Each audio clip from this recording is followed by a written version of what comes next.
set the pace when I'm running. I always take what I want and I always give it 100. Don't need a bank, no I'm funded. Play the game like it's nothing. I'm always thankful for something. Don't take for granted, stay humble. Now wake up!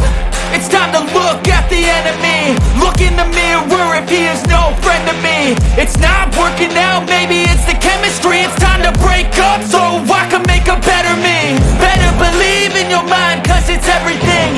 You can mold, shape, find almost anything.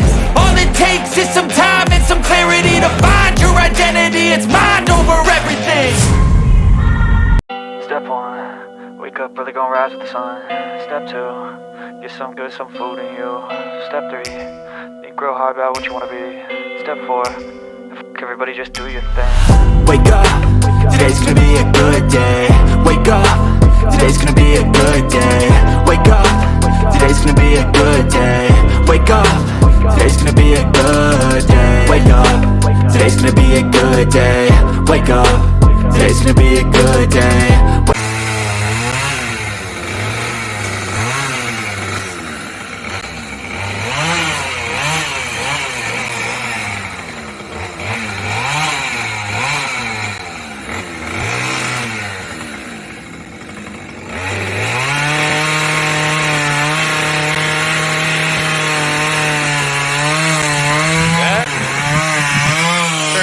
Cool stuff like this. Minion, Bigfoot,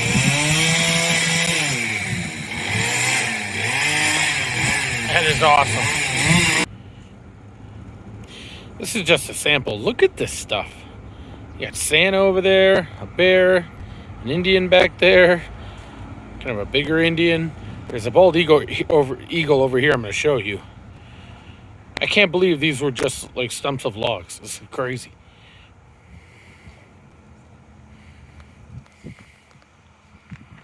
And then right there is the bald eagle. Awesome.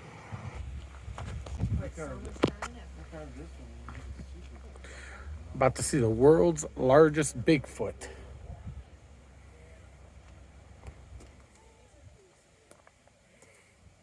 Wow. Look at the detail. That is crazy good.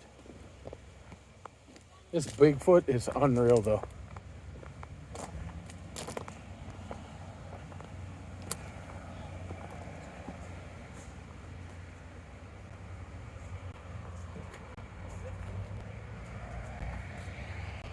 Check this out.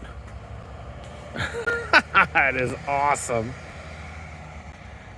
That's the name of, these are the names of the brothers that do it. This Dolls. I guess they're two brothers. They do this chainsaw art, but look at this. Look at this Bigfoot. This thing is crazy.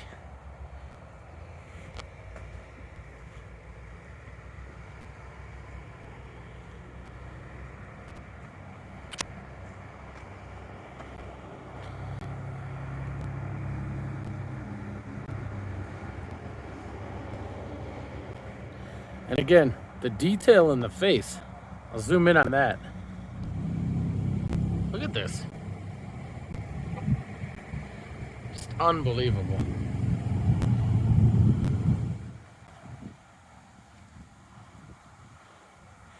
Then there's a, looks like a giant totem almost, next to him right here.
We're at the Avenue of Flags.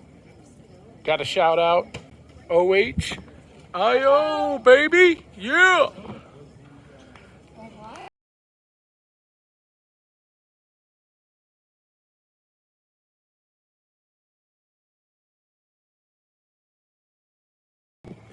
I imagine that many of you have traveled far and wide to be with us here tonight, and that for some of you, this trip has been years in the making. If we have more time, I would love to go around and ask each of you where you are all visiting from, but since I would like to get you out of here before the dawn's early light, I will refrain from doing so. Instead, I'm going to ask you a different question, and it is one that I would like for you to simply answer silently in your hearts. And that question is this.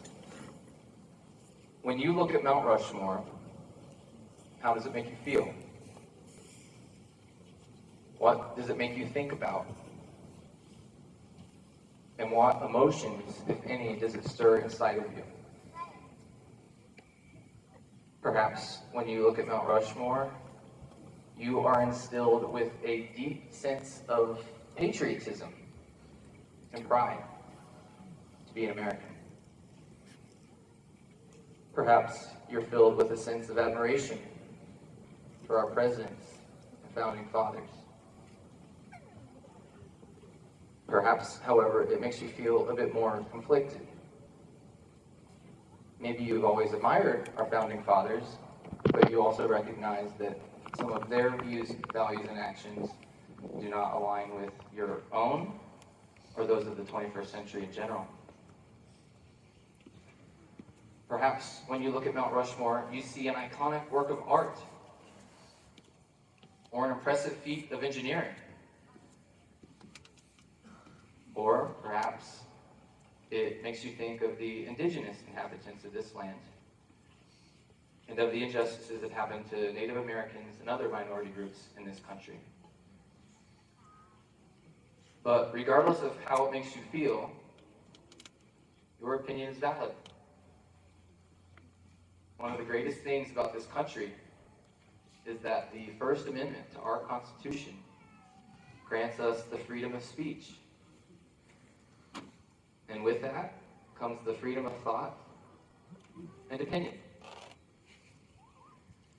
In fact, at this very moment, there are probably hundreds, if not thousands, of Americans expressing their thoughts and opinions through a wide variety of formats, with some probably expressing them quite loudly and even aggressively.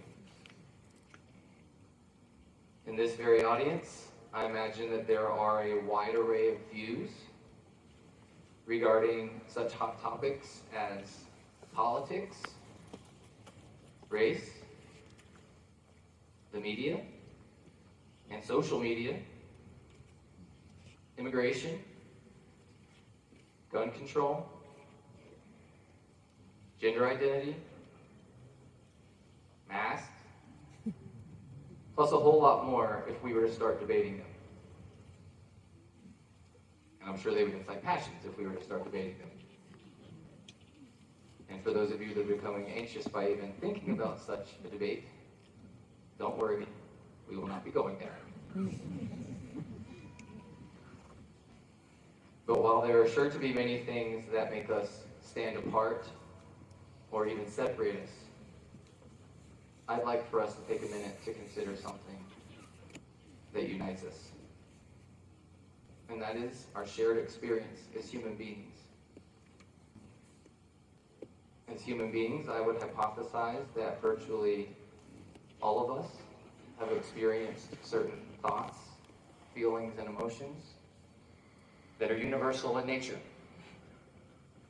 And to test this hypothesis, I'm going to mention a few things that I have done or experienced, and then I'm going to follow that up by asking if you have maybe done or experienced the same. And again, you may answer silently.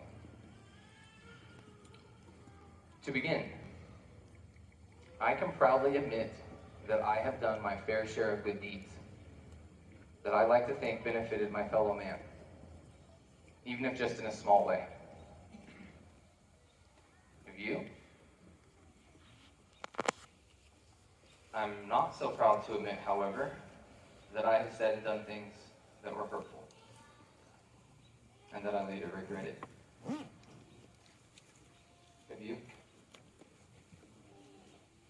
I have lied, and I have been lied to.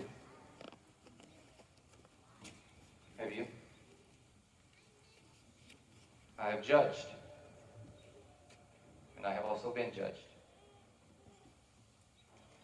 Have you? I have experienced both hope and fear, pride and shame, inclusion and exclusion, love and hate. How about you?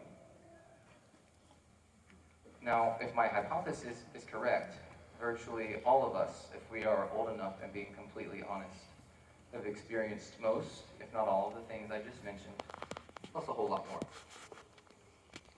We've done things that we're proud of. Perhaps we helped someone in a time of need, or we achieved something that involved a great deal of hard work and determination. But then again, I imagine we've also done things that we are not so proud of. And those are the things that we don't like to talk about very often. And just like us, our 4 presidents who have been immortalized on this mountain behind me, they were also human beings. And they too would have experienced many of the same thoughts, feelings, and emotions as us in the present day.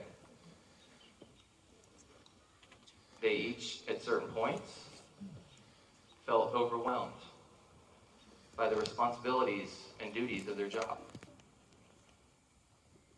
They each had great ambition. They each had loved ones they cared about. They each experienced hardship and loss. They each made mistakes. They each loved their country.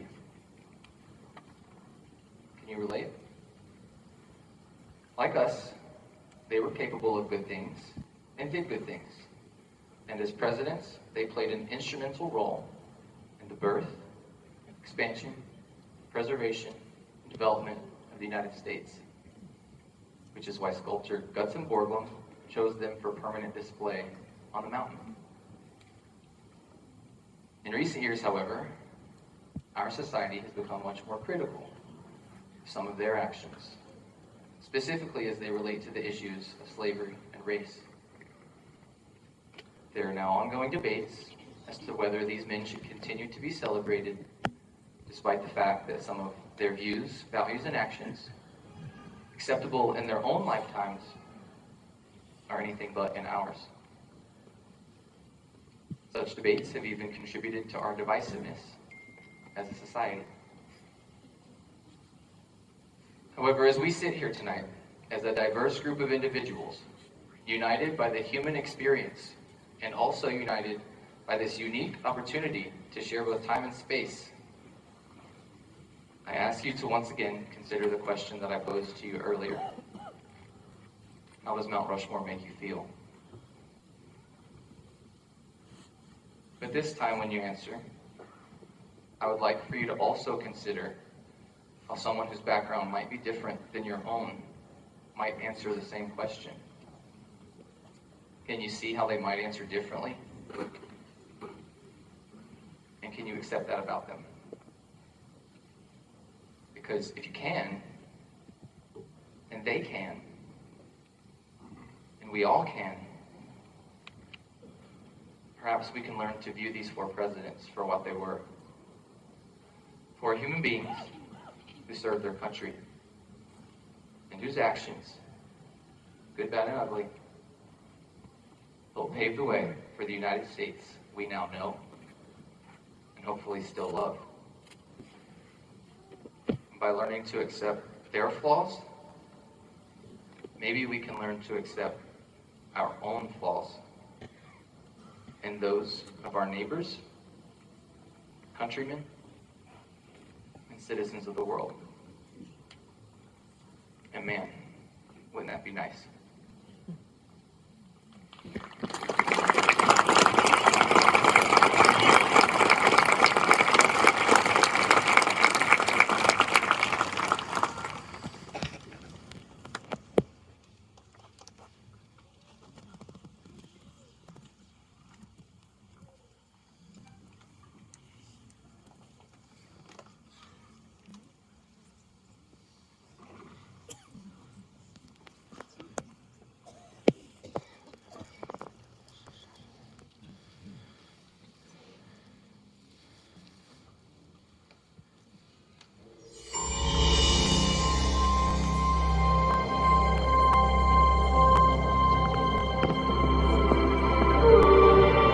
The United States of America. It's hard to imagine, but not long ago, this great land of ours was pure wilderness.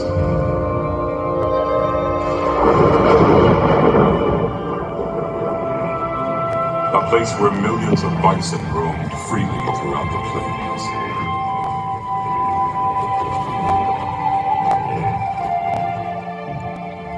And those who lived off the land revered it as sacred ground. Yet this country would face a dramatic change, quickly becoming the most advanced nation in the world, in technology, in peace, and in power. From its inception, the United States has shaped itself under the guidance of strong leaders. Leaders who have taken risks, stood up to adversity, and never let go of their vision for a better country. Mount Rushmore reminds us of them, and the countless Americans who have made great sacrifices to ensure the lasting legacy of our country. Freedom. We strived for it. We died for it. We live for it.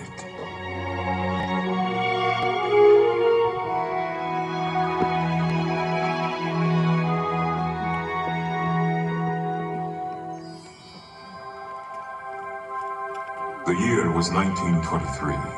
The place, the Black Hills of South Dakota.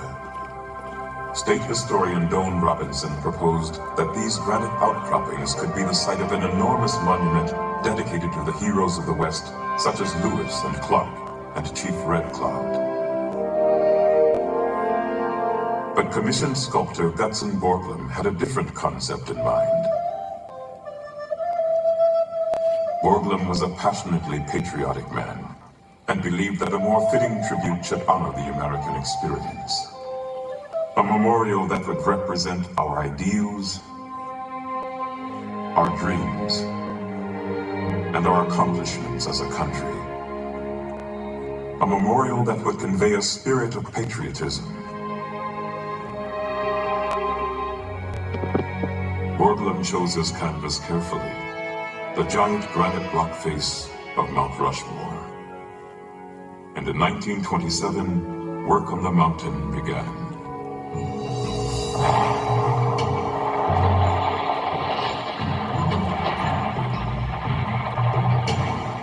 Borglum assembled a team of local miners, ranchers, and lumbermen to help with construction. The sculptor built a model of the presidents to serve as a guide. Every inch on the model represented 1 foot on the mountain. Year after year, Borglum and his crew hung perilously off the side of the mountain, drilling and blasting their way to reach granite solid enough for carving.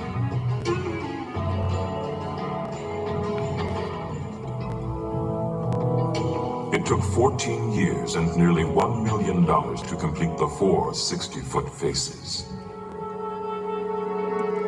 And even though the sculptor did not live to see the very final touches put into place, he was able to carry out his vision. 4 great Americans immortalized in stone. symbolizing the democratic society in which we live, the struggle for our independence, the fight for our freedom, and the sacrifices we have made since our country began more than 200 years ago.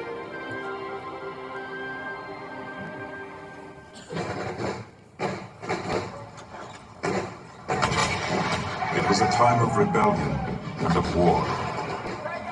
It began as an uprising against British rule and turned into a full-fledged crusade for personal freedom and national independence. The American Revolution.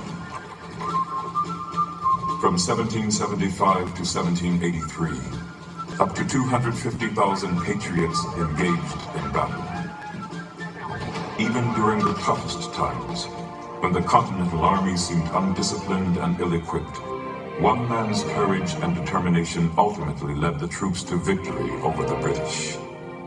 The future father of our country, George Washington.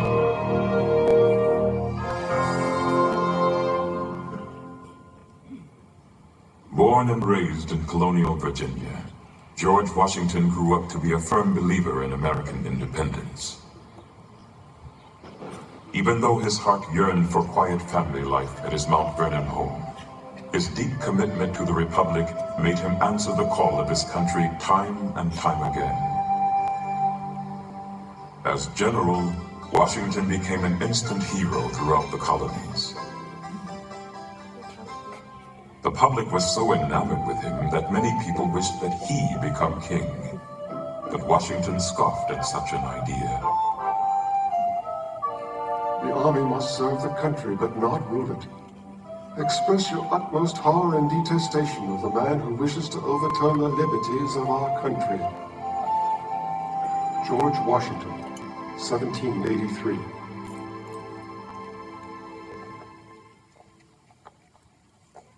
It was this kind of insight and integrity that made him the perfect person to oversee the creation of a new federal government. With no blueprint to follow, Washington kept the colonies united and on course during the infant years of this nation. And after ratification of the Constitution, when he was unanimously elected first President of the United States, Washington was keenly aware that he was laying down the framework for future presidents to follow. Washington's legacy is that of a man who was first in war, first in peace, and first in the hearts of his countrymen. In his inaugural address, he spoke of the task that lay before this new nation. The preservation of the sacred fire of liberty and the destiny of the Republican model of government are justly considered as deeply, perhaps as finally staked, on the experiment entrusted to the hands of the American people. George Washington, 1789. George Washington welded this union, but it would take another great visionary to expand it. Thomas Jefferson, third President of the United States. We hold these truths to be self-evident, that all men are created equal, that they are endowed by their Creator with certain unalienable rights, that among these are life, liberty, and the pursuit of happiness. Thomas Jefferson, 1776. Thomas Jefferson was the voice of the American people, inspiring patriots with his carefully crafted words written in the Declaration of Independence, the document that gave birth to our nation. It was also Jefferson who fought for religious freedom and the democratic notion that people should have a say in government, two very American principles we cherish today. Thomas Jefferson always thought of himself more as a scientist or scholar than as a politician. And it was this quest for knowledge that played a role in the greatest achievement of his presidency. In 1803, Jefferson acquired the French lands west of the Mississippi in the Louisiana Purchase, which doubled the size of the country. In an effort to find out what America now owned, Jefferson sent Meriwether Lewis and William Clark on their famous expedition out west. It was an exciting time of discovery for new Americans. However, what was good for a growing nation was not necessarily good for its original inhabitants. During this time of expansion, many Native Americans were uprooted from their homes and hunting grounds and pushed farther west. But during an address to a group of Cherokee chiefs, Jefferson prophesied about future relations between natives and new settlers. I shall rejoice to see the day when the red men, our neighbors, become truly one people with us, enjoying all the rights and privileges we do, and living in peace and plenty as we do, without anyone to make them afraid, to injure their persons, or to take their property, without being punished for it according to fixed laws. Thomas Jefferson, 1808. Jefferson's dream was slow to be realized as conflicts between the U.S. government and Native Americans set off a chain of events that dramatically reduced Native populations throughout the 19th century.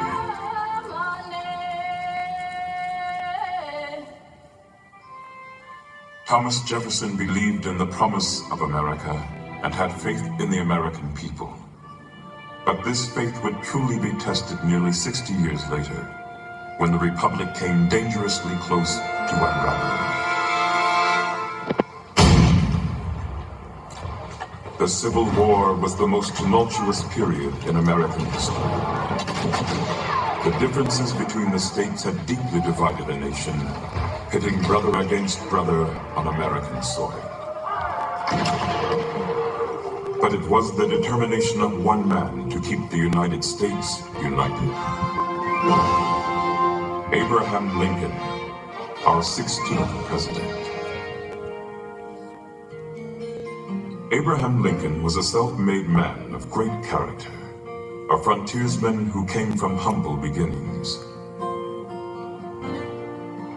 When Lincoln was inaugurated in 1861, he faced more adversity than any other president in U.S. history. Many southern states had withdrawn from the Union. And even though Lincoln opposed war, he warned the South in his inaugural address that he would take whatever measures necessary to stop the rebellion. In your hands, my dissatisfied fellow countrymen, and not in mine, is the momentous issue of civil war. The government will not assail you. You have no oath registered in heaven to destroy the government, while I shall have the most solemn one, to preserve, protect, and defend it. Abraham Lincoln, 1861. The Civil War raged on for 4 brutal years. But Lincoln stuck to his commitment to democracy. His main objective was to save the Union, and he also strongly believed in freedom for all Americans. Until slavery was abolished, Lincoln felt the U.S. could never truly be the home of the free.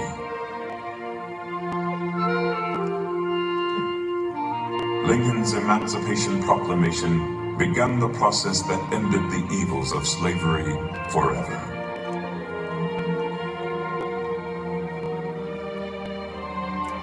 Over 500,000 Union and Confederate soldiers lost their lives in the Civil War.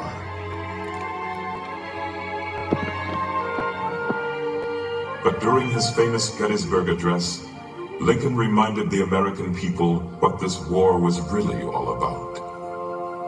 That we here highly resolve that these dead should not have died in vain, that this nation under God shall have a new birth of freedom, and that this government of the people, by the people, for the people, shall not perish from the earth.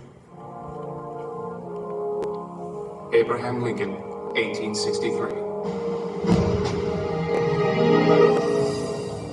Over the next 50 years, the United States would go through a dramatic transformation.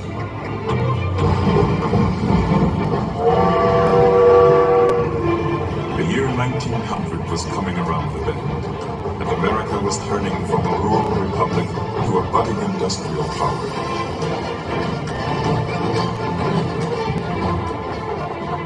It was clear that this new century, which burst with hope, needed a fresh start and a fresh approach. It was Theodore Roosevelt, our 26th president, who led the way. Is America a weakling? To shrink from the work of the great world powers? No! The young giant of the West stands on a continent and clasps the crest of an ocean in either hand. Our nation, glorious in youth and strength, looks into the future with eager eyes and rejoices as a strong man to run a race. Theodore Roosevelt, 1897. He was energetic, he was robust, and he was eager to show the world that America was a force to be reckoned with. Theodore Roosevelt believed in the strenuous life. Frail and sickly as a young boy, he overcame his illnesses and grew up to be a naturalist, a cowboy, a war hero, an author, and President of the United States by the young age of 42. His vigorous outlook on life transferred to the Oval Office. Roosevelt was a man of action. He promoted economic freedom and was a friend to the working class, protecting their rights against big business and what he called the criminal rich. Roosevelt also expanded the country's power abroad. It was his support of the 1903 revolution in Panama that led the U.S. to acquire territory for the construction of the Panama Canal. This massive undertaking not only created a valuable link between the Atlantic and Pacific Oceans, but it put the United States on the map in world politics. Yet, Roosevelt may be known best for his passion for the outdoors. He was vocal about conservation, and through the power of his presidency, he provided federal protection for almost 230 million acres of land. To waste, to destroy our natural resources, to skin and exhaust the land instead of using it so as to increase its usefulness, will result in undermining in the days of our children the very prosperity which we ought by right to hand down to them, amplified and developed. Theodore Roosevelt, 1907. The pursuit of the American dream did not end with Theodore Roosevelt's term. Instead, it has carried us into the 21st century.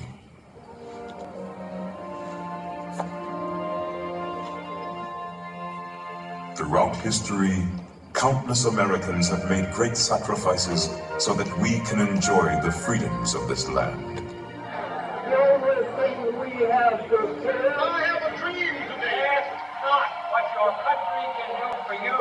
The same freedoms guaranteed in our Constitution and Bill of Rights. The same freedoms millions of people have sought since the first immigrants arrived over 200 years ago.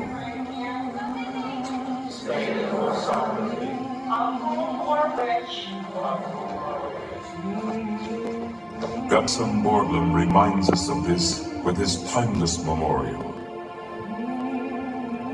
4 Americans representing the birth, growth, preservation, and development of this country.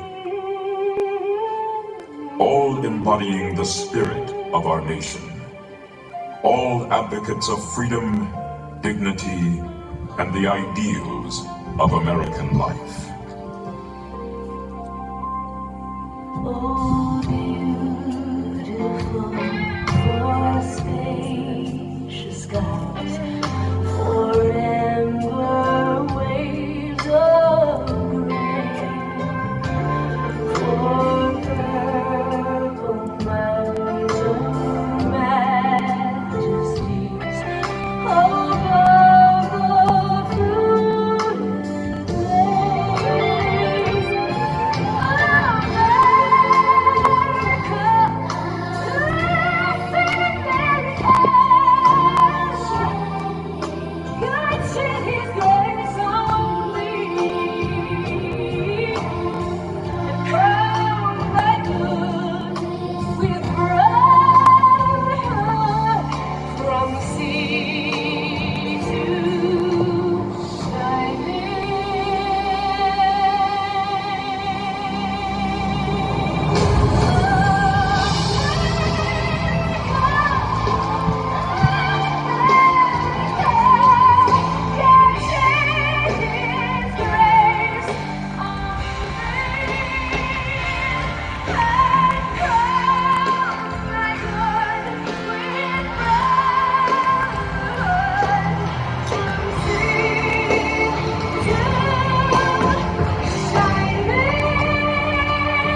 America's national anthem.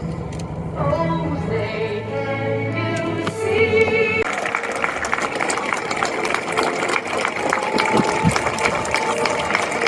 So just to let you know what's going on right now, they just asked for all current and former military members to come down and help with the lowering of the flag, and Ange is on her way down. I can't even explain how proud I am of her.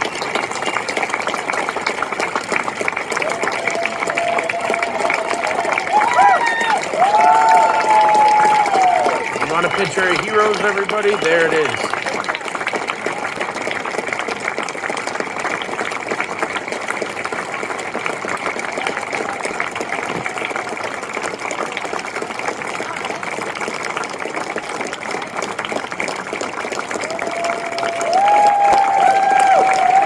Yeah!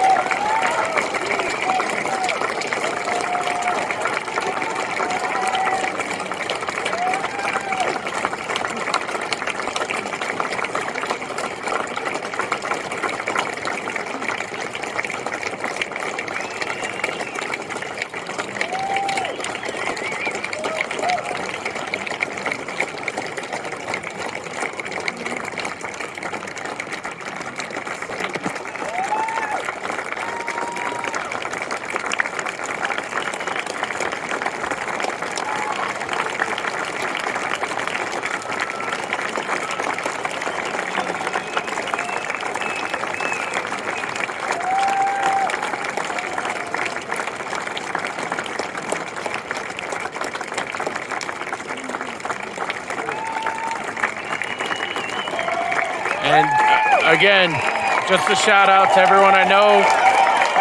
Yeah! In the community who is in the armed forces. I know Shannon, Josie, your beautiful wife. Thank you for your service. David, from David Likes to Gamble. Thank you all for your service.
Yeah, so, okay, if you know Big Daddy, I'm a huge movie fan, and they had this entire display at this tour we're about to do, movies made in South Dakota. This is awesome. No, Neverending. The missus is like, hey, look, Neverending Story 3. Well, I like Neverending Story. Neverending Story is amazing. Neverending Story 3 should have never happened. No, I have to draw your attention. Yes, I had no idea Starship Troopers was shot here. And? Starship Troopers. And right next door to it. Well, National Treasure I knew because that comes to Mount Rushmore. I mean, so I'm not surprised by that. Mercury Rising, though, Head of State? I've actually seen these. This is nuts. I can't believe how many movies. I know there's a glare, guys. Sorry. I'm trying to... Armageddon was shot here.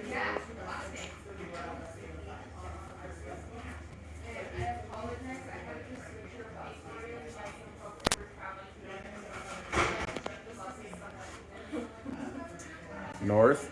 And their most famous is Dancing with Wolves, which we'll get to in a second. That's what they kind of had advertised all over the place. Well, here, at least here in Rapid City. Right. Rapid City Dances with Wolves is a big one. But this is awesome. Just wanted to show you this really cool display. Movies made in South Dakota. Love it! Daddy like it. We are at Fort Hays, South Dakota. And what's kind of cool with this place is, as we were showing a little bit earlier, the movie Dances with Wolves was filmed here. So there were a couple pictures we took. You'll be seeing those, a little bit of video. So Dances with Wolves was shot right here. But what surprised us was there were a lot of movies shot. Like the whole wall of movies you have to take a look at. I did get a video of that, so take a look at that. There were a lot of movies shot here, more than I thought there were.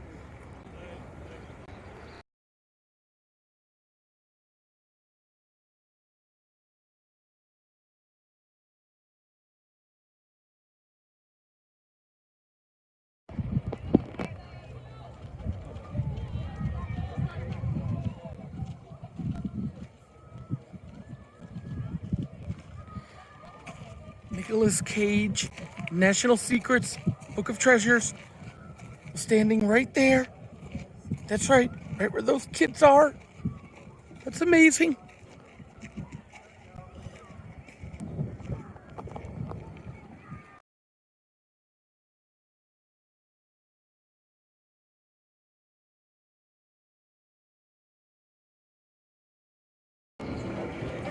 So from everything I've seen in the museum about Crazy Horse, the model, it's going to take a long time to complete. You'll be seeing the pictures and a little bit of where they're currently at. What I can tell you is this is the scale model of what it's eventually finally going to look like. So let's head over here. They're not ready. Go. Quick. Okay.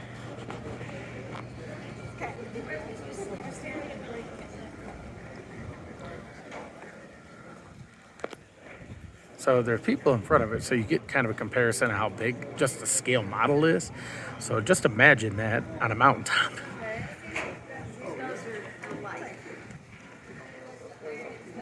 It's kind of cool because this part right over here is just going to be a story of the Native Americans based on the film that we just saw.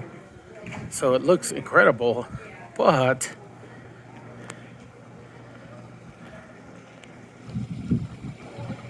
that's where they're currently at. So it has the front part of the face. It has the top of the arm extended. Sorry, my finger messed up and there's the finger. But looking from the hair to the horse, it's a long way to be finished. It'll look incredible when it is, though.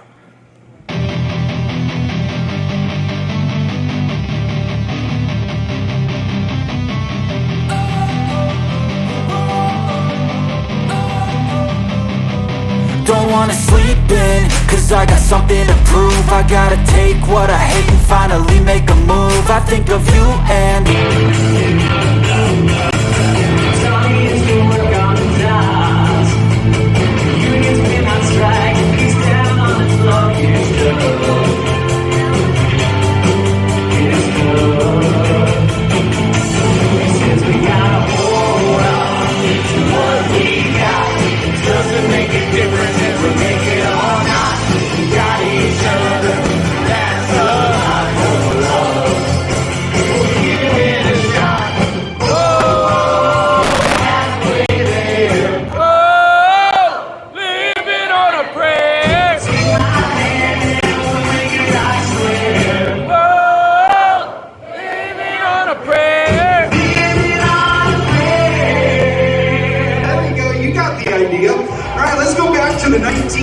melodies.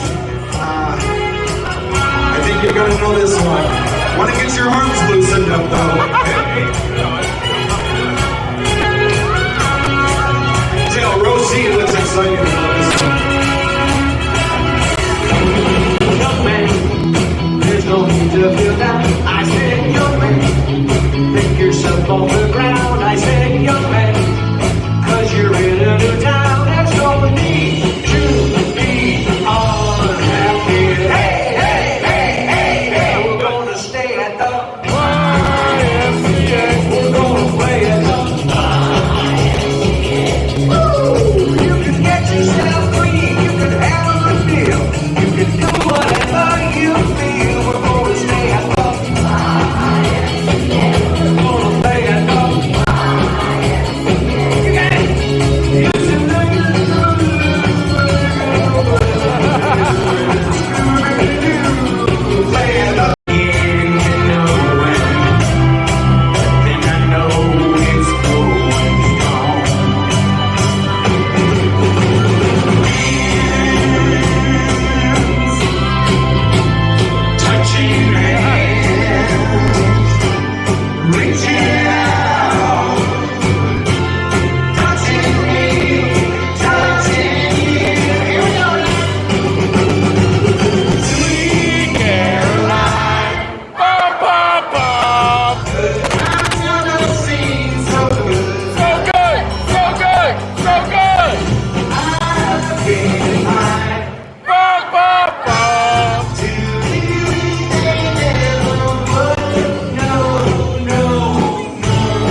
Ladies and gentlemen, Elvis Presley.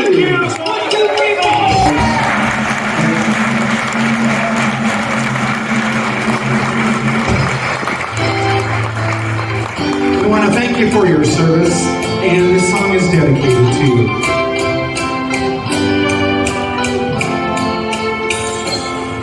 If all of the things were gone, I would fall all my life. And I had to start again with just my children and my wife. I thank my lucky stars.